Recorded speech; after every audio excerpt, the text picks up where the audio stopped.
Hi guys, I'm out trolling today for fish, and this video is just to demonstrate how you can use the Apple iPad as a supplementary navigational instrument to run a fish finder and a chart plotter.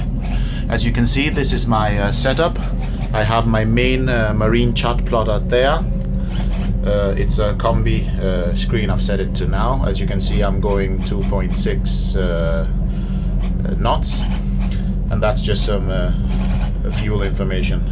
I have my autopilot there. That's also the noise you can hear once in a while. And I have my good old Lowrance normal fish finder.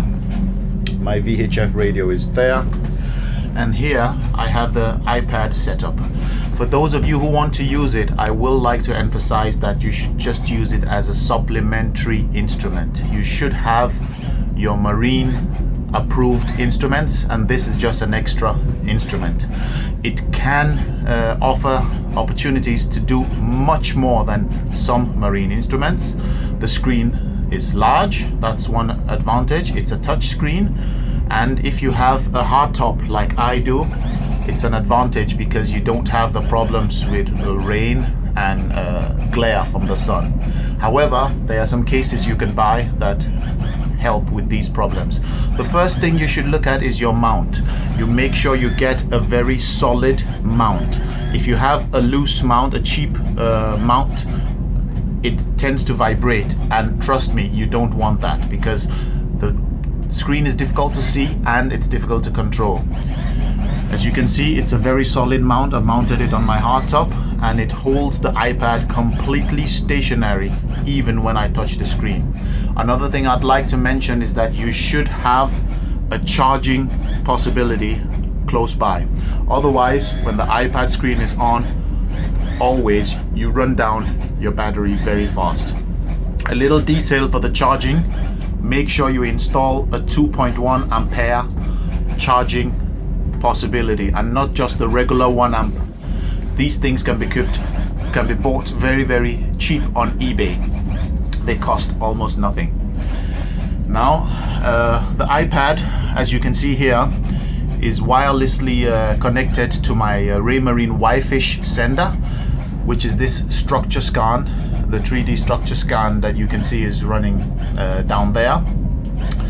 It gives a better resolution than the classical fish finder, and it gives a much cooler image. Apart from that, it's incorporated to my Navionics card, and as you can see, all those lines all over the place, those are areas that I've sailed. So as I sail around, it actually in real time updates the seabed topography. That's very useful if you fish, very useful if you dive. You can get the actual seabed topography. Many maps are not up to date, and there are sand shifts and rocks that fall in different places, and many maps do not really have the exact bottom structure, and this does it. As you can see, it's a full chart plotter. It allows me thousands of possibilities. I can choose a full sonar image, or I can choose a navigational chart. I would like to emphasize that, contrary to what many people think, that you must have a cellular service to run this apps, you do not.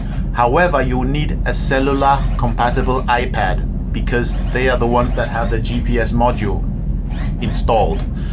So get yourself one of those if you want to run these apps. As you can see, again, that's my structure scan, and this is just one of a countless number of apps you can run.